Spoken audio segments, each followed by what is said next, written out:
आज के इंटरनेट की दुनिया में कुछ भी सेफ नहीं है।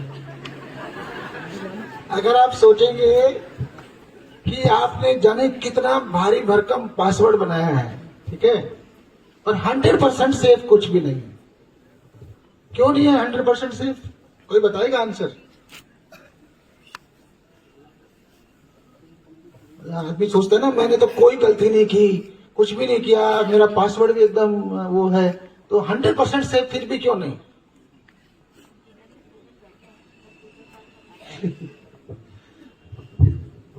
हंड्रेड 100% सेफ इसलिए नहीं है कि जो भी आपका डाटा है वो कहीं ना कहीं किसी ना किसी सर्वर पे तो है।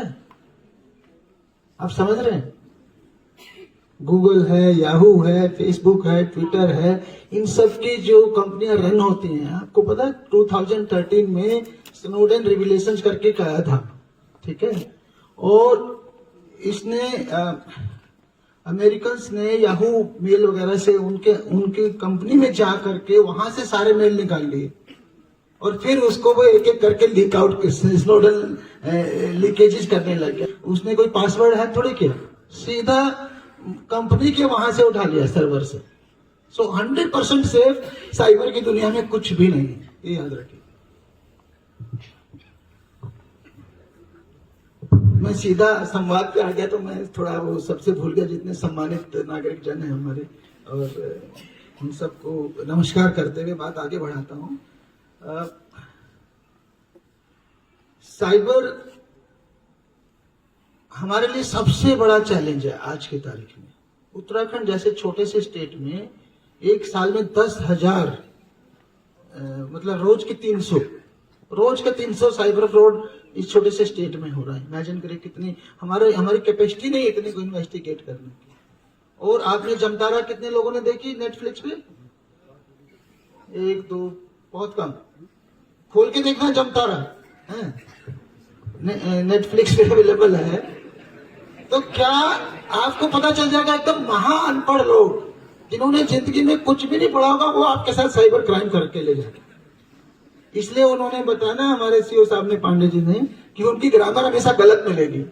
उनको कुछ नहीं आता, बस उनको ट्रेनिंग करते पैसे दे करके साइबर क्राइम की। 1 हफ्ते का कोर्स सीखते हो साइबर क्राइम का पैसा देके। जैसे आप यहाँ पैसा देके डिग्री लेने के लिए आ रहे हो, साइबर क्राइम की नालायक लोग डिग्री लेते हैं। और फिर वो आप लोगों को मैसेज भेजते हैं, और मैसेज क्या एकदम 1000 को भेज दिया तो 1000 में से कोई ना कोई 5 बेवकूफ मिल जाते हैं, है ना? यही तो है। उनको 1005 में उनकी तो दुकान चल गई। 5 लोगों का 20-20 हजार निकाला तो 1 लाख हो गया। रोज का 1 लाख रुपया डाल रहे अपने खाते में। वो इमेजिन करिए, एकदम अनपढ़ लोग। तो जब आप जमतारा देखेंगे तो समझ आएगा। Jamtara is a small village in Jharkhand. पूरा का पूरा गांव यही कर रहा है। पहले बोलते थे नाइजीरियंस करते हैं साइबर फ्रॉड, अभी तो इंडिया में उसकी पूरी भर गया है। मेवात पूरा का पूरा, हम लोग को जाके पकड़ के लाना इतना मुश्किल हो गया। तो साइबर क्राइम से खुद भी बचिए, अपने परिवार वालों को भी बचाइए। वैसे इसमें ज्यादातर ओल्ड एजेड लोग ज्यादा फंस रहे हैं, क्योंकि वो नए नए साइबर की दुनिया में आते हैं, नए नए इंटरनेट की दुनिया में आते हैं। वो सोचते हैं मैं भी स्कैन करके देख लूं, और उसमें फंस जाते हैं। ये नहीं पता फ्री में लॉटरी, जैसे उसने कहा ना, कोई फ्री लंच नहीं खिलाता आपको। फ्री लंच खिलाएगा तो उसके पीछे कहीं ना कहीं छोटा मोटा स्वार्थ छिपा होगा। तो ऐसे ही फ्री में लॉटरी क्यों लगेगी भैया आपकी? जब आपने लॉटरी खेली नहीं तो लॉटरी लगेगी कहां से? तो ये हमें सोचना पड़ेगा। और साइबर क्राइम के जो वेरियस तरीके हैं उन सबसे बचना होगा। लास्ट ईयर एक बहुत बड़ा साइबर फ्रॉड आया था देश के सामने, उसको सबसे पहले हमने क्रैक किया था उत्तराखंड पुलिस ने। वो था पावर बैंक घोटाला। पावर बैंक ऐप आई मार्च 2021 में, और महीने भर में देश भर में छा गई। वो उनका था कि 15 दिन में पैसा डबल। ठीक है, आप लोग पावर बैंक ऐप को डाउनलोड करो गूगल स्टोर से, और फिर 15 दिन में आपका पैसा डबल। और जनता सोचे ये सब क्या है इनके पास। तो उन्होंने क्या कर रखा था, एक्चुअल में IITians हायर कर रखे थे, IIM वाले भी हायर कर। वो बोलते थे हमारे ये लोग जो है स्टार्टअप पे पैसा लगाते हैं। स्टार्टअप तो आप जानते थे। हाँ, मैं लास्ट में स्टार्टअप की बात करूंगा, याद दिलाना है। तो स्टार्टअप में पैसा लगाएंगे, और क्योंकि स्टार्टअप में तो पैसा बहुत बहुत एकदम एक्सपोनेंशियली ग्रो करता है, तो इसलिए 15 दिन में एकदम डबल करके दे रहे हैं। मार्च में आई थी और जून में इन्होंने गोल हो गए, पूरा का पूरा बंद कर दिया इन्होंने अपनी वो।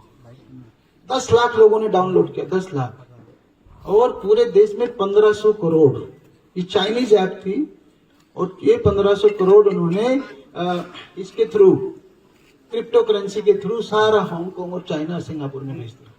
जस्ट इमेजिन देश के पैसे को कैसे जो है ये लोग जो है लूट रहे हैं। तो साइबर क्राइम के लिए अवेयर होना बहुत बहुत जरूरी है, और अपने आसपास के लोगों को भी अवेयर करना बहुत बहुत जरूरी है। कुछ जो आज इन्होंने प्रेजेंट किया तो कुछ सीखा आप लोगों ने। दूसरा जो है ड्रग्स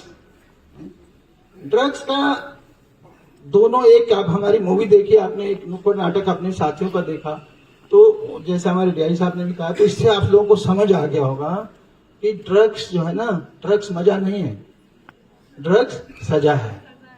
कहने को कहते हैं बड़ी कूल है, कूल नहीं, आपको फूल बना रहे हैं। तो ये जो दोस्ती के नाम पे कष्ट शुरुआत करते हो ना, इसका उल्टा करो आप सब। दोस्ती के नाम पे उससे कष्ट वापस छीनो,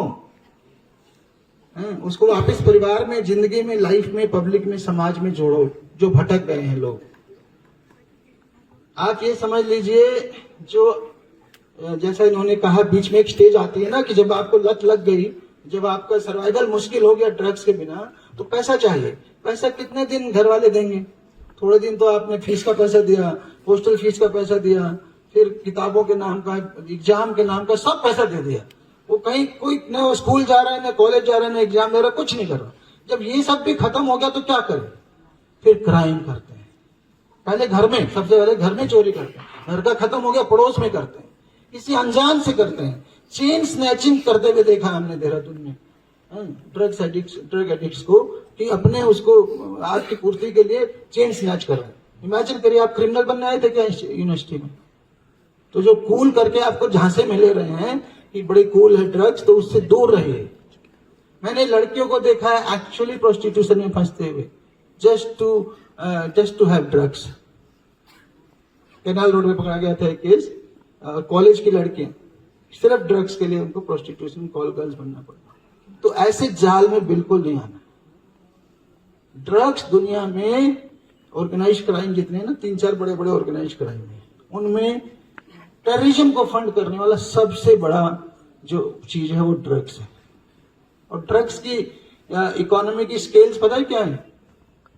ड्रग्स जो बनते हैं, एक तो जो हमारे पश्चिम में है, इसको हम गोल्डन क्रिसेंट बोलते हैं, अफगानिस्तान पाकिस्तान, चांद जैसा बनता है ना, गोल्डन क्रिसेंट। और एक बनता है ईस्ट तरफ, वियतनाम, लागोस, उसकी तरफ गोल्डन ट्रायंगल, तीन देशों को मिला। तो गोल्डन क्रिसेंट से ड्रग्स जब हेरोइन से, अफीम से हेरोइन बनती है, या स्मैक कह लीजिए, वो उसकी वैल्यू वहां पे बनने के बाद 1 लाख रुपए किलो है। जिस दिन वो इंडिया का बॉर्डर पार कर गई, ठीक है, 1 करोड़ रुपए किलो, सीधा 100 गुना। तो दुनिया भर के स्मगलर, दुनिया भर के क्रिमिनल उसमें लगे हुए, गैंगस्टर्स, माफिया। और मैं बीएसएफ में आईजी था, हमने एक बार 22 किलो ड्रग्स पकड़े। जिस दिन जो है ये अमेरिका की तरफ पहुंच जाती है ड्रग्स, तो वहां $1 मिलियन किलो, यानी 8 करोड़। तो कितनी बड़ी स्केल है 1 किलो की वैल्यू। तो आप लोगों को ड्रग्स के जाल में नहीं आना। आप समझिए, जो ड्रग्स ले रहे हैं कहीं ना कहीं इंटरनेशनल टेररिज्म को फंड कर रहे हो आप। ये भी सोचिए कितने बड़े क्राइम में आप इन्वॉल्व है। तो बाकी तो हम लास्ट में, जैसे हमने कहा था, संवाद रखेंगे, तो आप सबके सवाल लेंगे हम सब लोग। हाँ, लास्ट में जो मैंने प्रॉमिस किया था कि एक मैं इन सब के थ्रू एक चीज हमारे सीओ साहब भूल गए, आप आगे के लिए जोड़ लीजिए। हमने एक उत्तराखंड पुलिस ऐप बनाई है, वो जोड़िए। हर आदमी उत्तराखंड पुलिस ऐप को डाउनलोड करिए।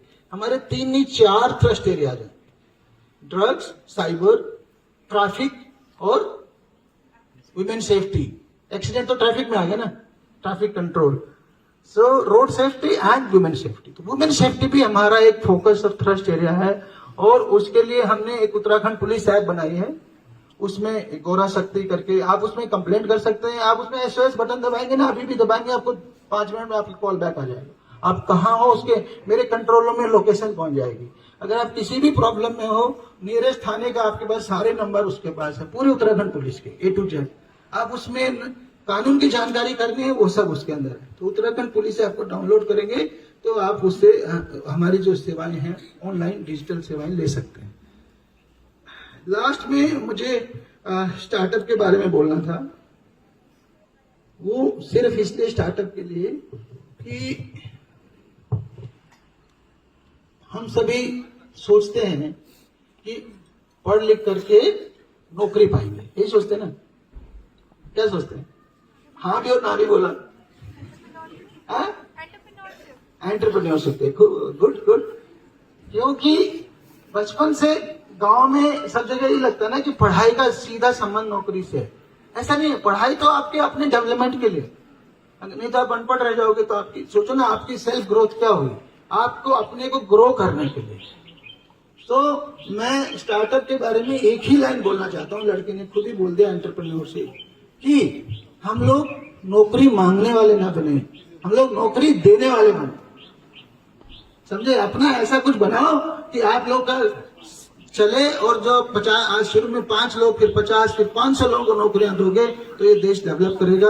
और वर्ल्ड में हम लोग, वर्ल्ड में नंबर 1 हमारी पॉपुलेशन है, तो हम लोग वर्ल्ड में सबसे बड़ी सुपर पावर होने चाहिए। अभी भी डेवलपिंग कंट्री, क्यों? हम तो सबसे बड़ा डेवलप्ड कंट्री होने चाहिए। माननीय प्रधानमंत्री जी का सपना है कि 100 साल जब हमारे इंडिपेंडेंस के पूरे होंगे 2047 है, तब हम दुनिया में हम डेवलप्ड कंट्रीज की कतार में खड़े होंगे। और अगर हमारी युवा पीढ़ी ने, यूथ ने ये स्टार्टअप की कल्चर अपना ली, तो हम इस ड्रीम को 25 साल से पहले, यानी 2047 से पहले ही पा सकते हैं। ठीक है? Thank you all.